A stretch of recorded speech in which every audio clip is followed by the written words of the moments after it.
guys, welcome back onto the podcast. Magali here, and I have my lovely sister Sarah with me. Sarah, say hi. Hi, peeps.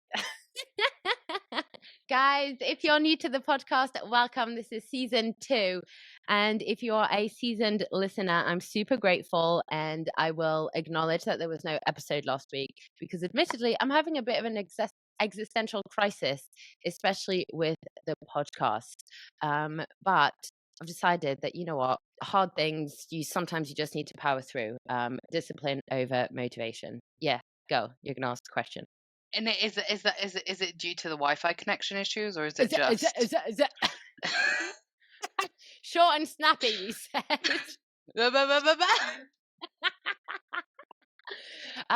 No. So okay, basically. Without wanting to get like too deep into it so quickly, the demons in my head are like, no one's listening to your podcast, you have no worth, you have no value, blah, blah, blah. There's a million of the things like this out there in the world. Like, who's going to listen to yours compared to someone else's, etc., etc. On top of that, it just takes time. It doesn't make me any money. And although admittedly, I would love for the podcast to be like financially self-sufficient. Do you know what I mean? And potentially even profitable at some point. At the moment, it's not. And I've tried to contact potential agencies, but I'm such a small fish that they're not interested. And even if they were interested, I can't afford the investment that they require, which is fine. But I feel sometimes, or have been feeling, that I'm just stuck.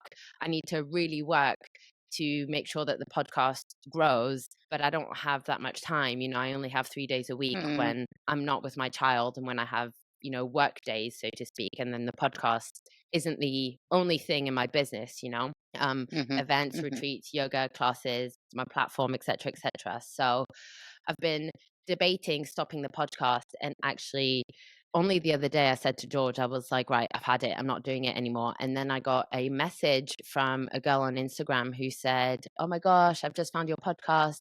She had just listened to, well, not that recent, but from the old season, an episode with me and George. And she was like, it's so funny. It's so relatable. I absolutely love it. And then I felt like that was sort of a sign that, okay, I needed to just power through and continue. But it can be really difficult to know the line. When is it actually better to give up, and not give up like in the negative way, but know that actually it's for the best to just say, okay, this isn't for me right now. And when do you power through and, push through the hard obstacles, so to speak? And I'm struggling to know what I should be doing with the podcast. At the moment, I've decided to keep going, obviously, because we're here. So yeah, that's me. And now we're having Wi-Fi issues. They came, George said he was sorting it. He's obviously not here. He's at work. So I had to sort it. It took like a whole day because they were just here in the house. I couldn't really get much done. Blah, blah, blah, blah, blah, blah, blah. And obviously it's George's fault because anything that's like Wi-Fi, technical, electrical is a blue job in my eyes, which I realize isn't very woke, but here we are. Is a blue job? Does that mean you've got pink jobs? Yeah. Oh gosh. Yeah. I know. It's not like I understand why it's gross, but also it's just like a phrase. It's just a thing. Like they could be green and yellow. We just happen to, go with this somewhat, old school, old fashioned traditional colors. It doesn't really matter. Yeah. I mean, Shruti just calls it a Sarah task. Like anything car related, putting air in her tires, checking the oil. Yeah, that's it. Anything car related, it's a Sarah task. Yeah. What do I know about cars? Absolutely nothing, but it's not my task. What are some of her tasks?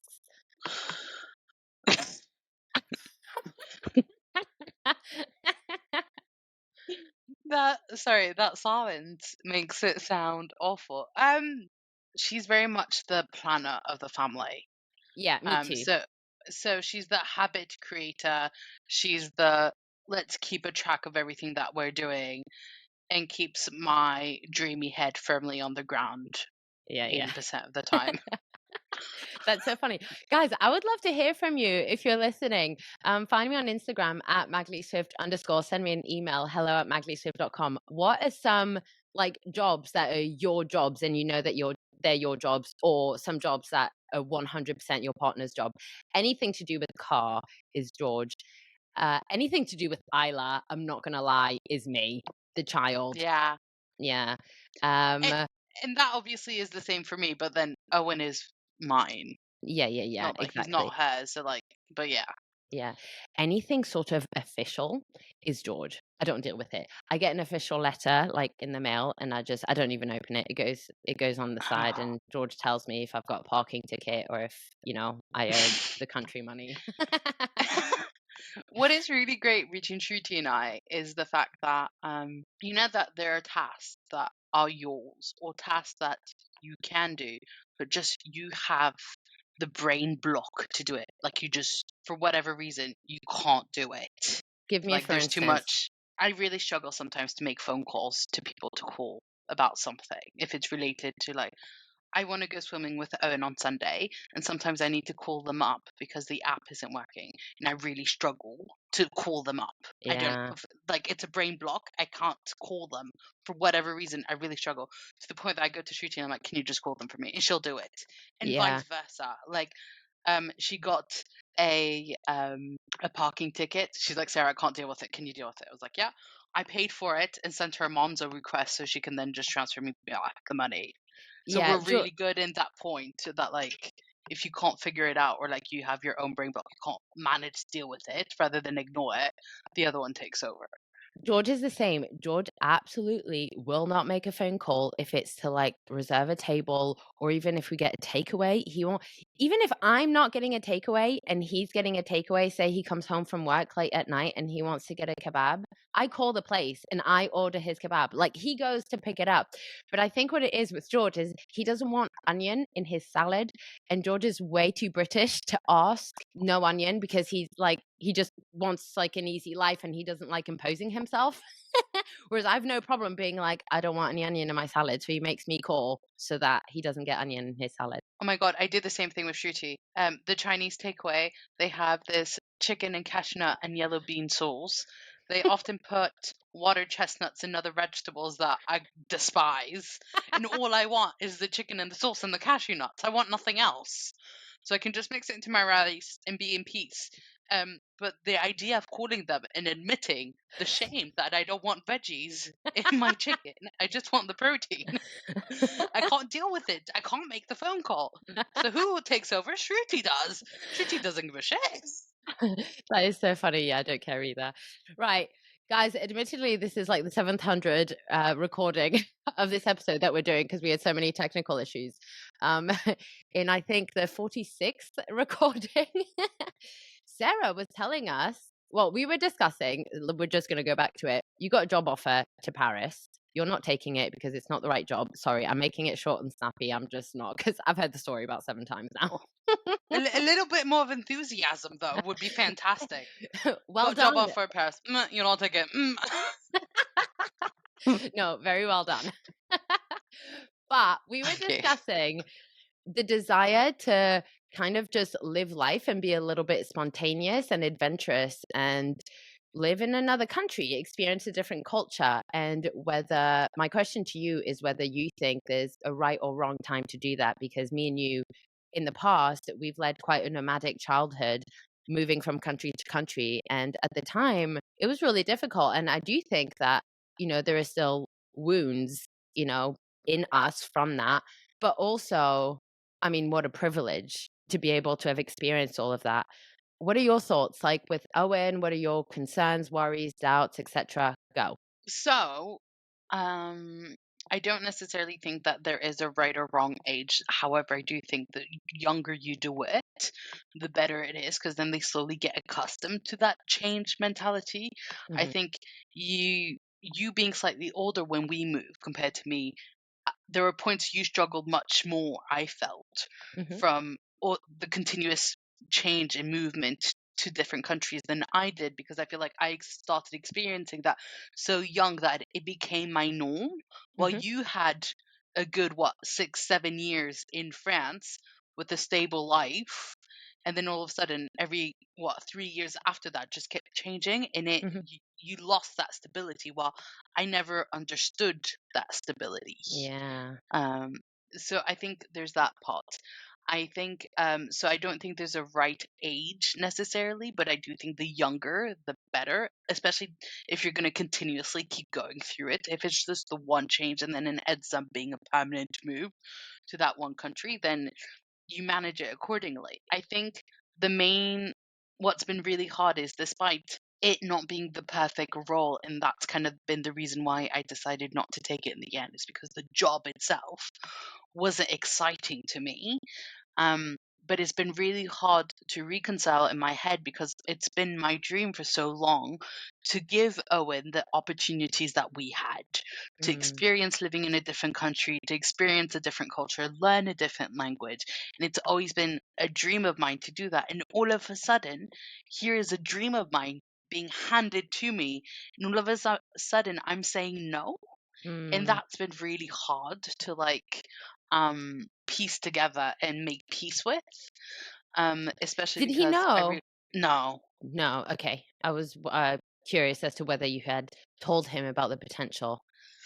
No, we did. So I spoke to him like in hypotheticals, or Hmm. like, what if I left? So there was, first of all, the opportunity started as a temporary thing for a few months, and then it became a permanent opportunity that we and the whole family would move to France.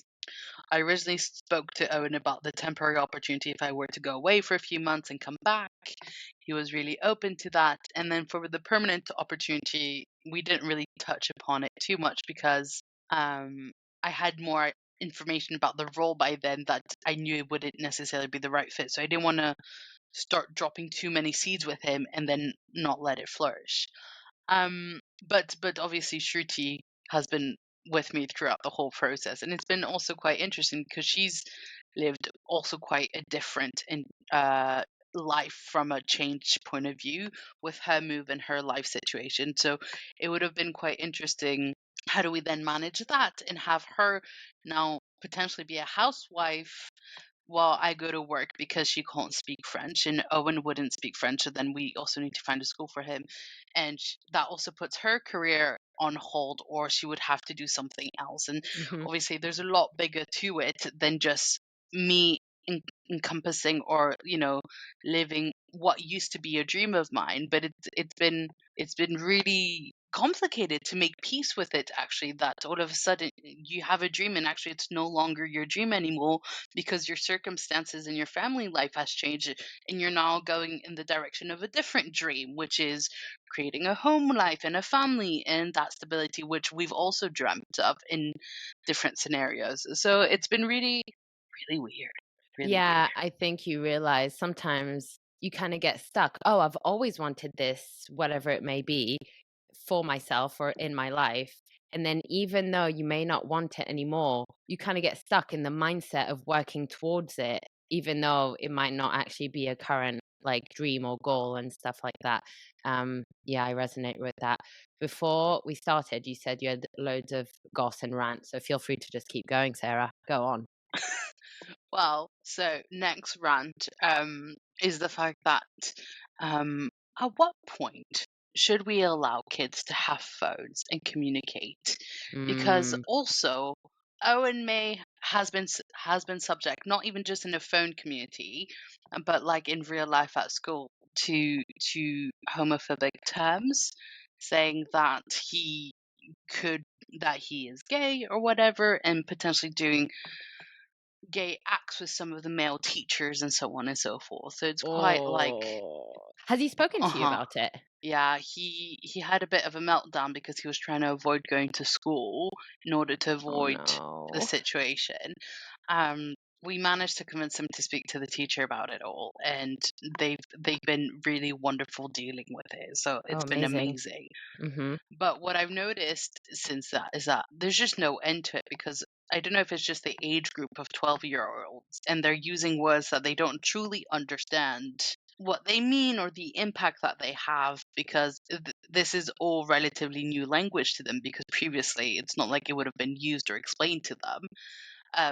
So how do we have those conversations? And then, but I've noticed that even outside of this class conversations, it's in their group chats on WhatsApp, and all of them also going on Instagram, and some of them have Snapchat, Magali. Yeah, Twelve-year-olds Snapchat. What the hell are they doing on Snapchat? but I I think can tell you what I was doing with Snapchat, and it was not 12-year-old appropriate to be having Snapchat for. I never really had Snapchat. But do you not think that seeing as Owen has come to you with, these situations that have occurred, I think there's a different personally, I don't believe that there's a correct age. I think it totally depends on the individual. And although I appreciate that him having a phone could potentially subject him to more, I guess, abuse for lack of a better word. Do you think that he's at a point where he's able to be like, "Okay, I'm then not gonna be in this group chat," or "I'm not gonna" do you know what I No, mean? I don't think that they do. I don't think that they have the self-control yet. And I wonder if it's also a generational thing. They just always want to be connected and doing something. Mm. So I don't allow Owen to be part of group chats on WhatsApp. So we to set the scene, Owen has what we call a home phone, which is an old mobile phone, which is predominantly for his use only, but we call it home phone because we don't want him to have ownership over it. And we make it very clear that anyone can use the phone. And so if I ask for it to use it or to look through messages and everything, he knows it's a completely open device and it's not his where he's entitled to private messages and so on and so forth. It is Yeah, very yeah, much yeah. a usable device. On the home phone, I allow Owen to have WhatsApp so he can message a few friends and especially contact us. But outside of friends and family, he's not or even school stuff. He's not allowed to have group chats, so he can't participate in any group chats on the home phone. If he participates in any group chats for school purposes or just to be with his friends, they are linked to my WhatsApp on my phone. So I get all the notifications. Most of the time, I mute them forever so that I don't get pinged all the time. But the reason for that is that some of the kids are calling video chats at like 10:30, 11 p.m. or sometime at 6 a.m. in order to like wake up and everybody. They're just continuously bombarding with connection and info, and it's like they're never away from their phones. And Owen wants to participate, and I think like everyone else that at that age they don't want to feel left out in any way, shape, or form, so they don't want to remove themselves for such situations. But it's just continuous engagement and connection and bombardment to Mm. my eyes Yeah, yeah, of yeah. these conversations. And some are just like silly stuff because they're 12. Some of them are less silly and sometimes a bit derogatory, but like they're getting to that teenage age where it's just gonna get even worse, which is kind of scary. Yeah, it's so difficult because you wanna, like, let them experience life, but also they're just your little baby and you wanna protect them. Are you thinking of giving Owen a phone? It's funny because, like, we're talking about it, it's just a telephone at the end of the day, but it's actually I can totally understand why, like, in your head, it's a big deal. Obviously, it's not something that I'm going through right now, but I'll tell you in a minute something that I am going through that is literally causing me so much anxiety when like on the surface, it probably seems like nothing. But when you're that parent in that situation, you just want to make the right choice for your child, for your family, and you just don't know what the answer is. Are you thinking of But getting a phone? well, so my rule for Owen has always been you can't have a phone before you're 13. Problem is now 13 is around the corner. It's next September. Mhm. And I know in his head he's like 13, I'm gonna get a phone and da da da. Mhm. And I don't actually know if I still agree with him getting a phone at the age of 13, or should we just continue with this home phone ideal? I think what's been very clear is that mobile phones these days, are no longer just phones like they used to be. They are mini Mm. computers in your Mhm. pocket, Mhm. right? Linked to social media, linked to the internet, where they can access anything and everything Yeah. across the globe. So they're Yeah. no longer just communication devices, they're a wealth and an open door to the entire world, whether Yeah. that's good, bad, and evil. Yeah. It's so scary when you think about it. But it's so true. Yeah, yeah, yeah, 100%, 100%. Um, do you think often about this idea that the decisions that you make with Owen could potentially be harmful or create wounds for him in the future. And I'm going to elaborate with an example. So Isla at the moment is going through a phase where she wants and needs to hold my hand all the time. And part of me thinks it's really lovely and it really touches me and it warms my heart, especially when, motherhood hasn't been the easiest journey for me. I feel like when she asked me to hold my hand, and I can really feel that that's all she needs to feel comforted and feel like she belongs, like everything goes away for me. And whilst I'm saying this, I also want to acknowledge any parent potentially listening to this and going through maybe a similar situation with their child. And if it doesn't warm their heart and it doesn't make them feel like the world is okay, I want to also acknowledge that that's okay, because it wasn't always like that for me. So if, me saying that it gives me a sort of sense of belonging and sense of purpose, Isla needing to hold my hand, if that's a trigger for someone, like, I'm just holding space for you. But she's going through this phase at the moment, and I actually really love it. Don't get me wrong, obviously, like, sometimes it's fucking annoying. For example, I'm in the car and she's literally screaming because she needs to hold my hand. And she's putting her arm up, like behind the car seat, trying to reach for my hand. I'm driving. There's only so much that I can do. Every so often, sometimes I will put my hand out to her. And actually, after she holds it for, a certain amount of time, I can then pull back and she'll pause and then she'll ask for it again. Anyway, needless to say, I can't help. And it probably seems like I'm totally overreacting, but I'm scared that if I don't hold her hand, in her head, she's going to feel abandoned. Maybe not in that moment, but if I continuously say no, which I know that I don't, but sometimes I do have to, I'm worried that in her head, that's going to start to read like, Mama doesn't want to hold my hand. Mama's not here for me. Do you know what I mean? But then I'm Mm, also aware that I can't just she can't snap her fingers and I literally do everything that she wants. And I really mm. struggle to reconcile those two like feelings. No, I completely understand because Owen, we have this whole bedtime routine where like we put him to bed, we say goodnight, there's a whole song and kisses and hugs and blah blah blah. Um and then it comes the time for me and Shruti to leave his room, leave him to sleep, and he goes, "Stay, mama, please Oh my stay." god. And then I'm like, I have shit to do. I want to go Yeah. to fucking bed. I don't want It's to so stay. yeah. Sometimes George will put her to bed and Isla will be like, "No, I want Mama." And I'm like, "Mama's not here right now. Please leave a message after the tone." Oh yeah. So, so I do understand. So what I do is a lot of the time I'll say no. But I make the effort once in a while to say yes, because what I've come to realize is also that I only have these cute childlike years left for only a couple more. Like, soon he's going to Yeah. be old.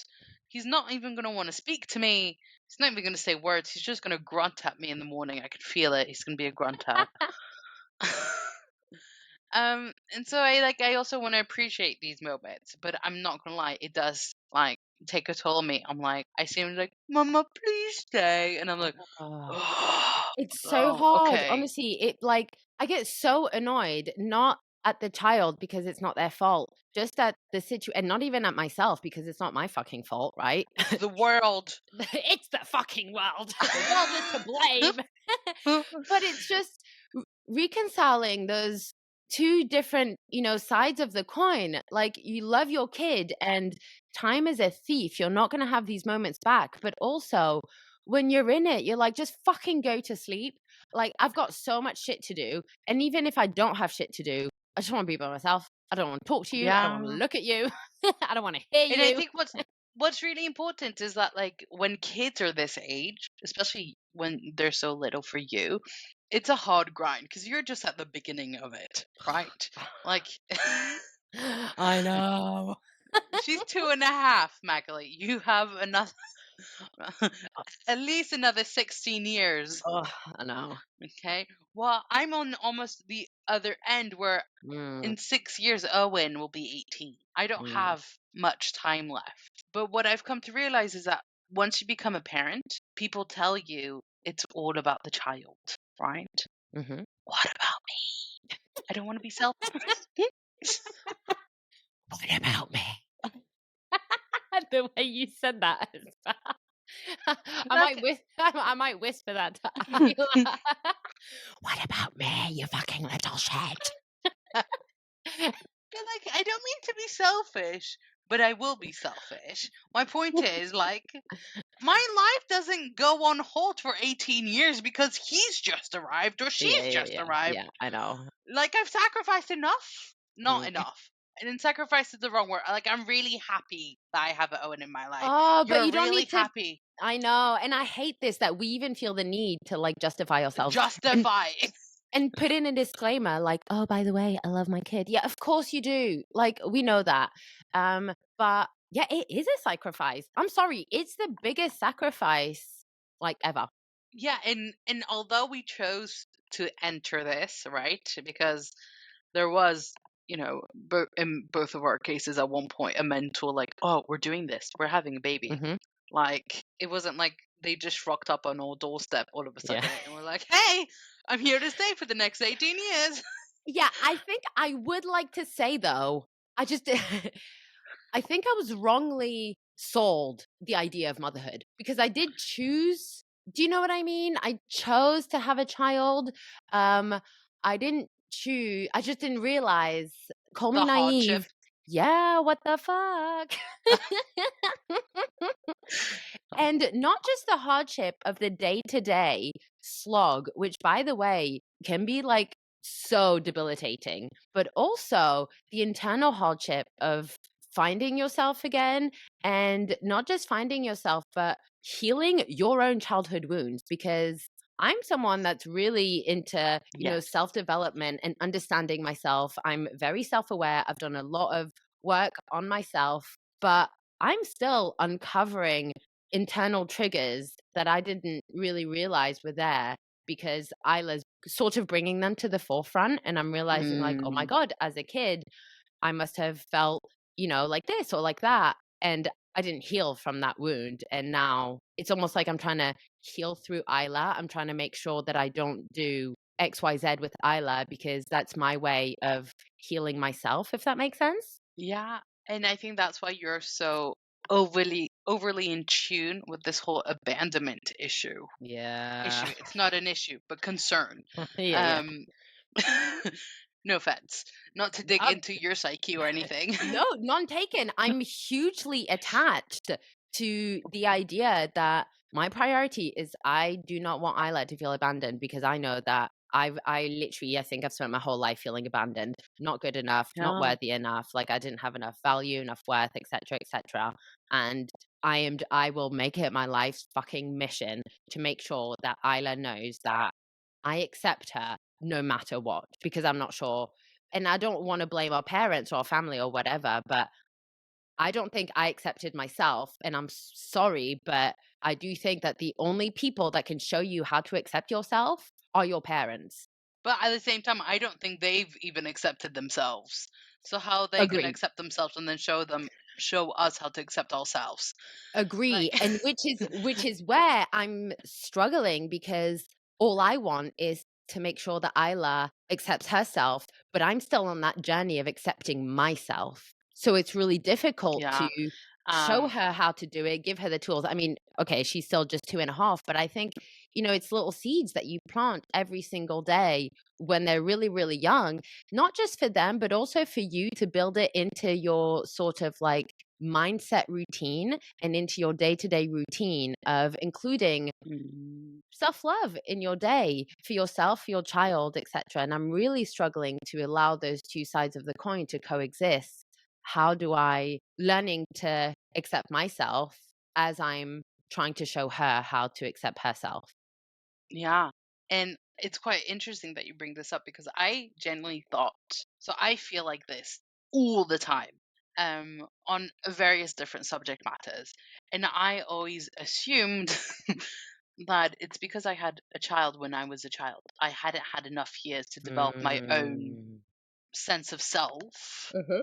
and what that encompasses before having a child. So I'm basically growing up while I'm also teaching another person to grow up alongside me. So I always assumed that I was facing this more than some because of the age that I was when I had Owen. Yeah. So it's really interesting that you having had Isla 10 years after I had Owen, and you're facing similar issues. It's really cool, interesting. It doesn't feel cool. Fuck me. Um, yeah. What do you think is, if you're happy to share, and you absolutely don't have to, if you were to label, for lack of a better word, a childhood wound that you struggle with or try to manage and cope on the day I to can tell day? I can tell you two straight off. One is the I love you. We Mm, in our family never say I love you.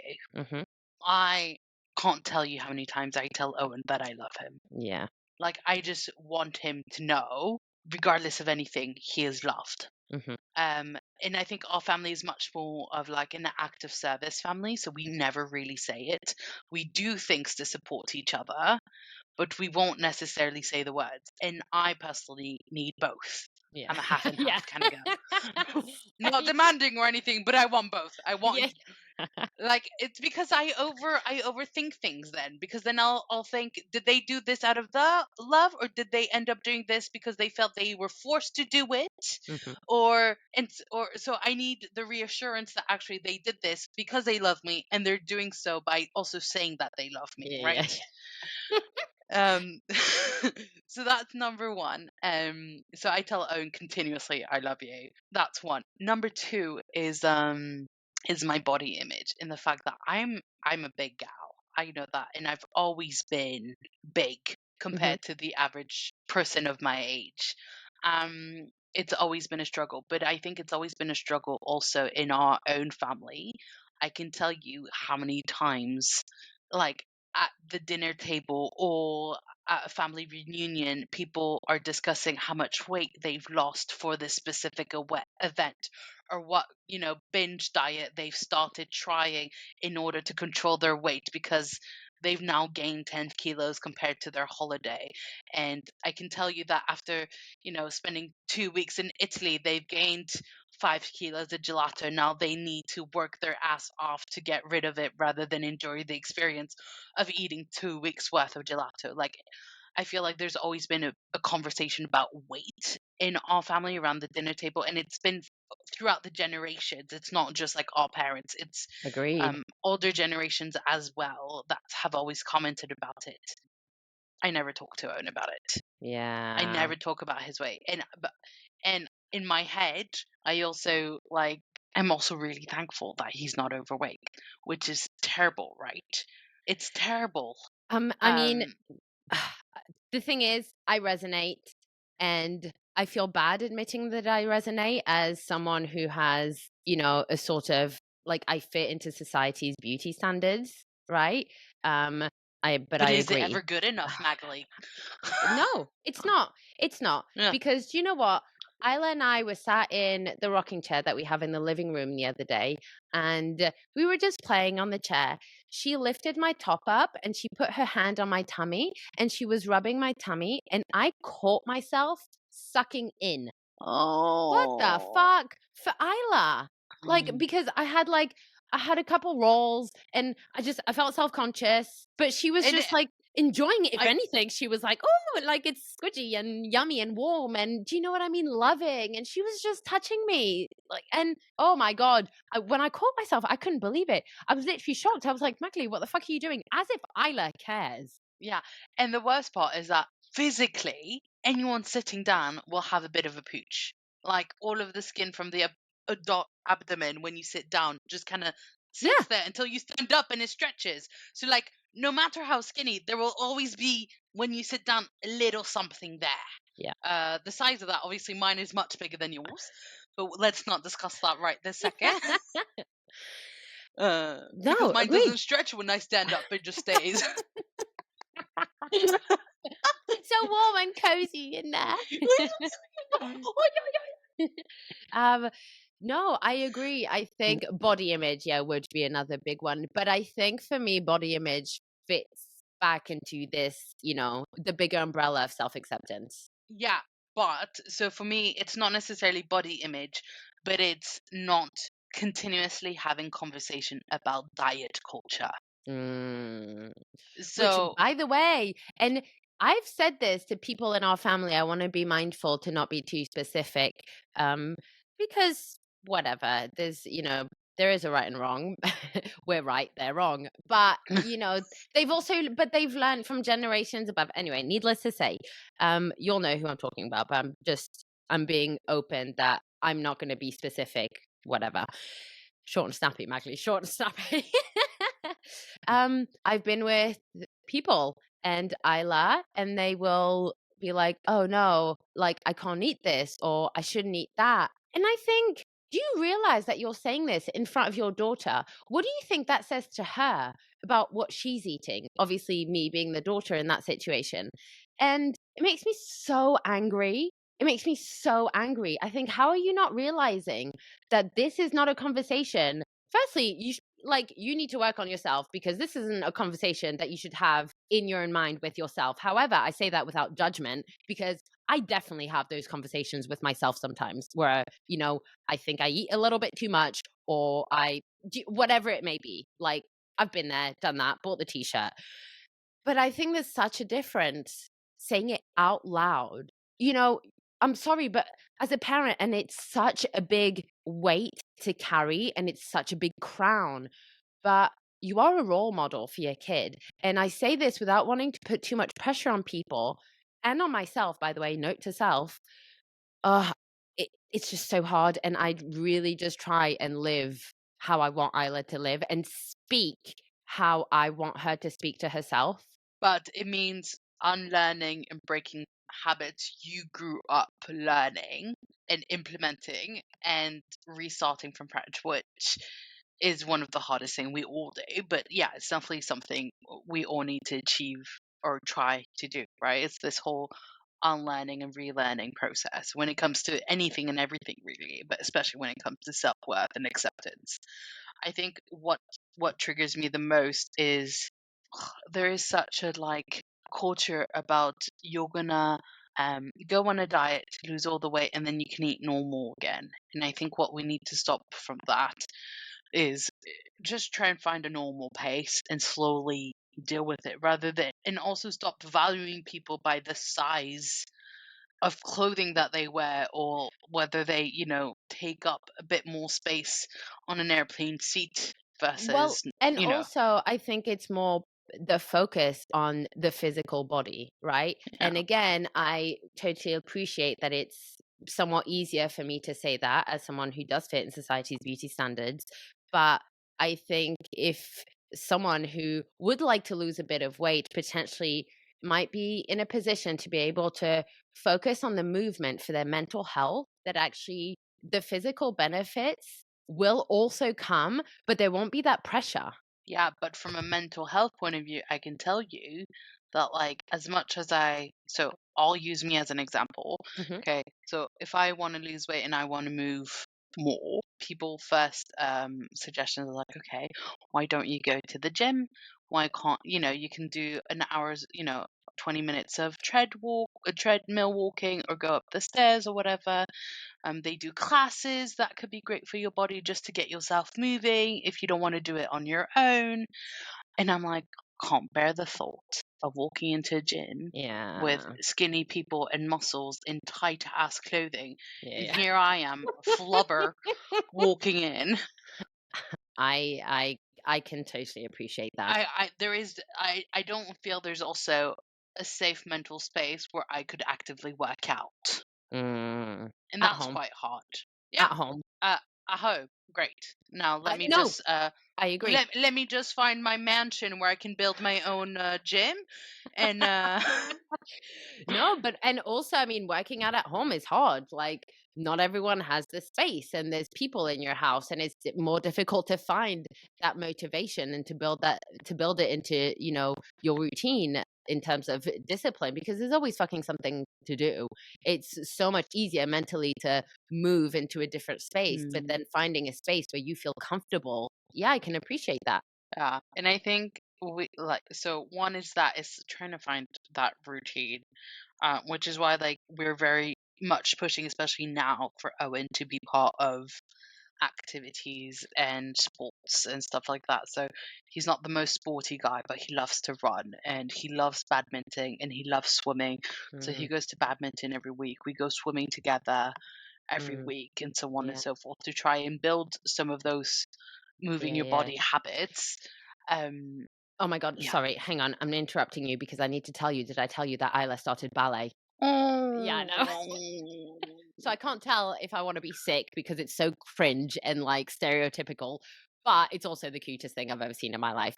We went for a trial session on Saturday, and I think we're going to go every single Saturday. So that'll be really fun. But it's funny, I spoke to someone about it and they were really quite disciplined. And I know that ballet is, disciplined. It's quite like rigid in the way I think it works. Um, there were these little girls, they couldn't have been much older than 3 years old. And they were literally going from like first position, point your toe, first, next toe, point, first, whatever, point, etc. And Plié. yeah, play whatever it is. I don't know. I want, It's Magali. If anyone should know, it's you. I need to find like a baby hip hop class because Isla was literally running around and the woman, like the teacher of the little kids, she was doing these really like small movements from bigger, but it was so fluid and so like poised. And all these little girls who have obviously, I mean, don't get me wrong, they're not all like perfect and elegant and poised. Like they're toddlers, they're clumsy. But Isla was literally like running circles around them. And part of me felt a little bit embarrassed and part of me hates that Mm. I felt embarrassed. And then the other part of me thought, fucking good for you. Like you're dancing. It's a toddler class. And the teacher didn't tell her off, but the teacher was trying to get her involved in doing exactly what everyone else was doing. And don't get me Mm. wrong, I know that that's the point in taking them to a class to learn like choreography and especially ballet. But it was interesting to see. I was battling like you're killing my daughter's creativity, but also you're teaching her discipline. Um, Talk about that. I completely resonate because Owen's school is basically the creativity killer and trying to build robots rather than having individual humans being bored because they all now. So Owen's decided he's in year 7. Yeah. He's transferred to secondary school and he chose which school he wanted to. Yeah, He yeah. chose the militant strict school and I wanted the creative school for him, and they've decided to be even harsher with their uniforms than previously. So they had really strict rules about their uniforms. And then there was the head teacher changed, and so for a few months, those rules had lapsed a little, and people got relaxed. And all of a sudden, last week, they re-implemented the school rules to full force, to the point that a girl got to detention for having a bow in her hair, and the bow in the hair is not an approved accessories for holding back hair. You can have black clips or black hair bands, no other colored hair bands, and no decorative features in your hair. Oh my God. Yeah, no, no, Yeah, no. I can tell you the mom's group chat on WhatsApp I was bet. off the chain. Oh And my some people were God. for it. They're like, this have been the rules since September. Yes, they haven't enforced it, but you agreed to this from the beginning. And one of the moms like, I never agreed to this. But I don't Over a understand. bow. I don't understand. Like, okay, fine. In your situation, Owen chose the school, but Yeah. I'm struggling to understand why anyone else would actively choose the school. And surely all of those kids haven't been given the choice to Be- actively choose that school for themselves. So, like, in the nicest way possible, I don't mean to judge parents, but why the fuck would you send your kid to a school like that? because one, it teaches discipline. Two, it teaches what expectation of what to wear and to the high standard that you should be dressing for corporate jobs and creating robots. Um, I they understand. also, from a psychological point of view, the more similar looking people are, the more they're going to focus on the studies rather than, competition of who has the nicer clothes or Yeah. the newest handbag from a money point of view. So we're trying to strip away some of those socioeconomic features that could be separating the students to then have them concentrate solely on, I studies and I totally understand that, but I feel like, and don't get me wrong, I don't know how this would work and how, if ever I was like head teacher of a school, but I feel like the way to do that God help isn't. that school. Yeah, I know, right? But I feel like the way to do that isn't to strip everyone of their personality. It's to somehow make everyone feel accepted. Do you know what I mean? Okay. Instead of stripping everyone of whatever it is. And I know kids are going to be harsh. Some kids are more rich, some are poor. But like, how can we just, I guess for me, the goal would be to live in a society where it doesn't actually matter what you wear. Yes, but that the reality is we're a very long way away from that because we're very much in a society that cares about that, and also the beauty standards of somebody's shape and how what clothing fits on somebody's shape and what they should be wearing according to that shape, or so on and so forth. Yeah. So No, and I agree. I think the difference is sometimes I don't consider myself naive, but because I personally, my circle of people, I don't think that they are like that. So sometimes I forget that there are still people like that in the world. Does that make sense? yes, however, Because I'm not like in a corporate job or Isla isn't in a public school. I'm not actually faced with society that much. Does that make sense? Because yeah, I'm and I would say, self-employed. and this is and the society you surround yourself isn't necessarily the most diverse society, What do you mean? as in most of them are white British people. No, agreed. But what I'm saying is that, but same as like, oh, in school, yet they're still enforcing, to strip everyone of their personality and creativity. What I'm saying is that, regardless of the white British people, the people I surround myself with are people who are accepting of, do you know what I mean? Of Yeah, like, of yeah, different cultures, of different, hi- not hierarchy, but what's the word? Do you know yeah. what I mean? Yeah, but I think that the problem, not the problem with, is the fact that in true reality, you're in a very unique circumstance because in a lot of places you'll have to be confronted to that at some point or another, and you have zero control with it. So what I do think is that it's hard that they're removing that at school because then they also don't necessarily always learn how to manage that the best circumstances because they're trying to remove that from the school. But at the same time, like, since when is somebody's personality in a hair clip or a bow Yeah. for their hair, Yeah. Yeah. right? Yeah. Like, somebody's But personality it is, is to a certain extent though, but it is because it's like an expression of creativity, like fashion. yeah, Yeah. Um, you just have to find a different outlet in this circumstance. yeah. I do think the thing is I realize that I've spent the last like 10 minutes saying that, it's wrong, but also I think that learning about discipline and learning about rules is important. Yeah.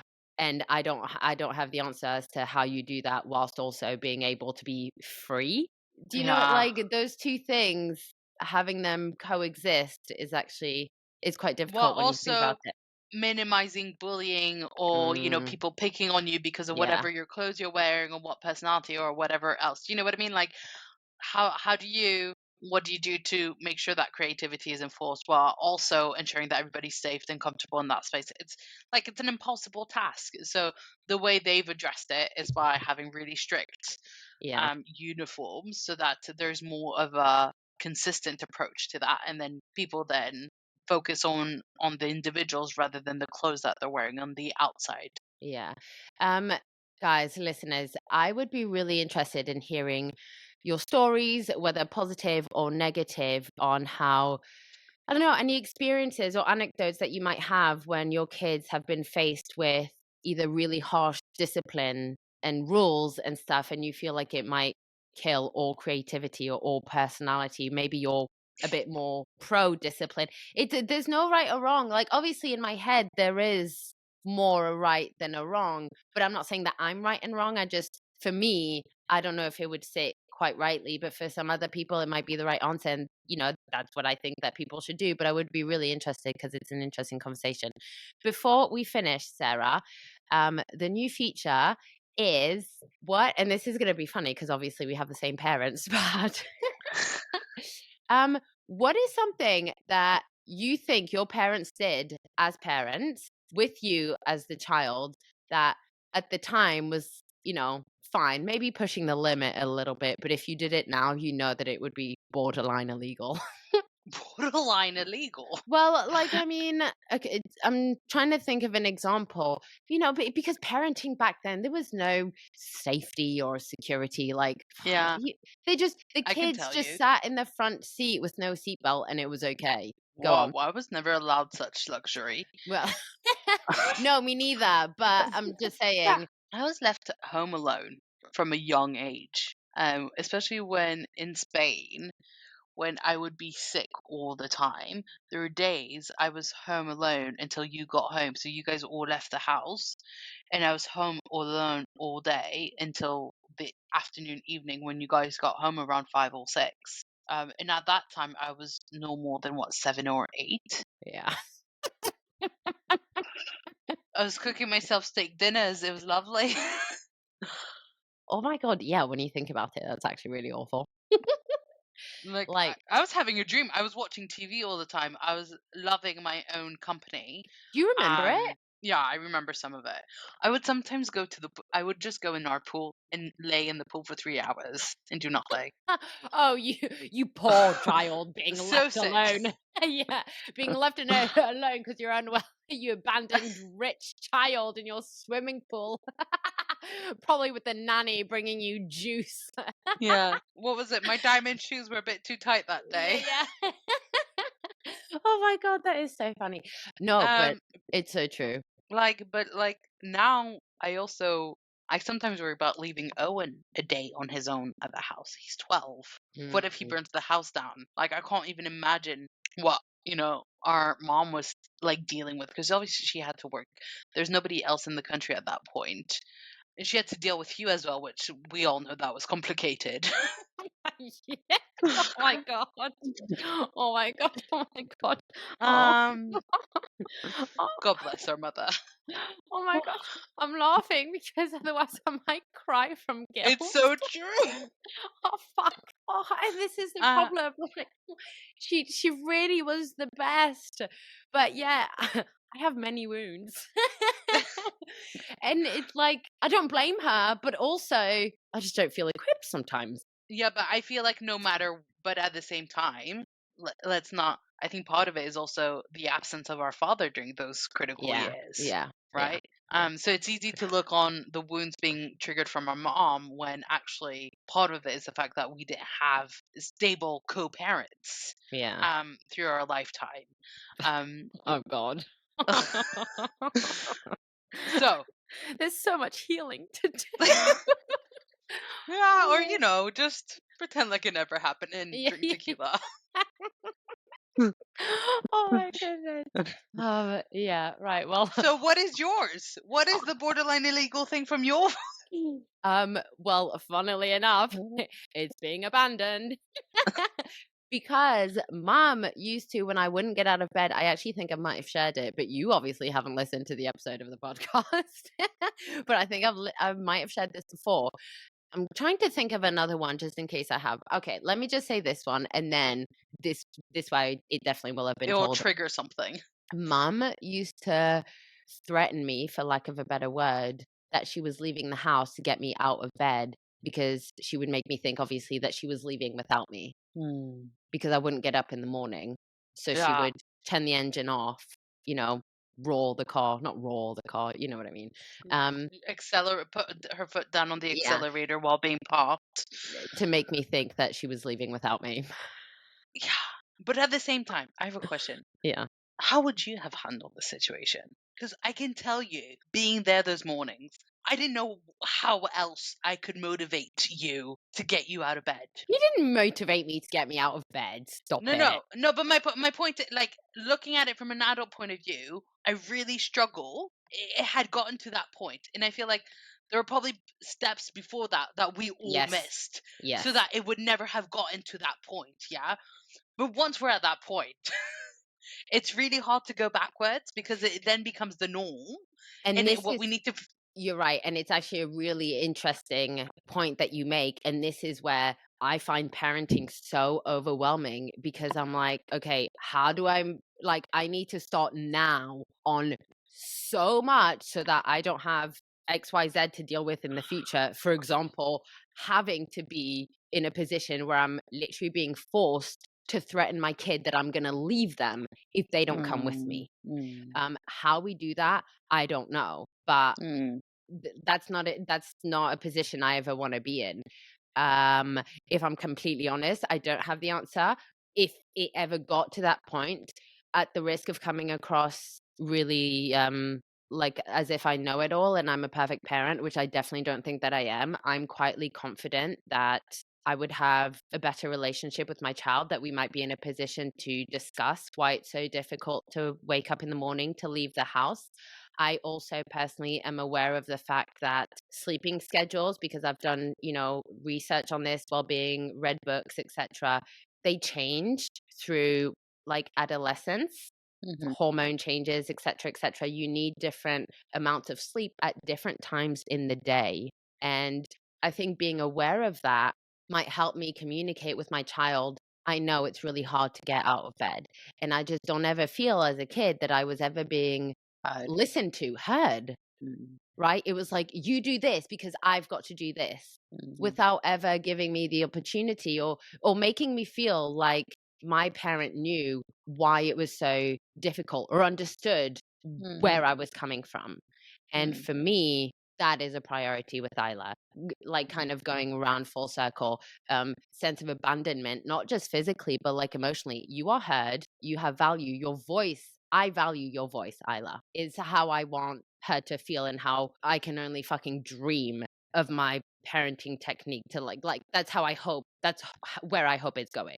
Do you still value her voice when George is putting her to bed and you're like, and she goes, "Mama, no, Do I? come put me to Fuck bed." no. I'm like, where's the dummy? Shut the fuck up. um, you know, swings and What we can roundabouts. all aspire to be versus the reality. Yeah, literally, that is so fucking true. Oh my god.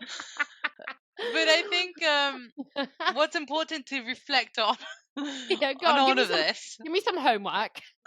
no, is that I feel like no matter what, we're gonna fuck up our children with Oh some one or god, I another. know, I know, I So know. what we should do is be saving for their therapy now.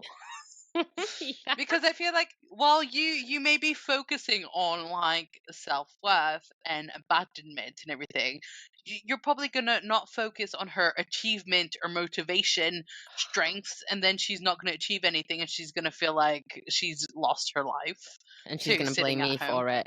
Mm, Do you know what I mean?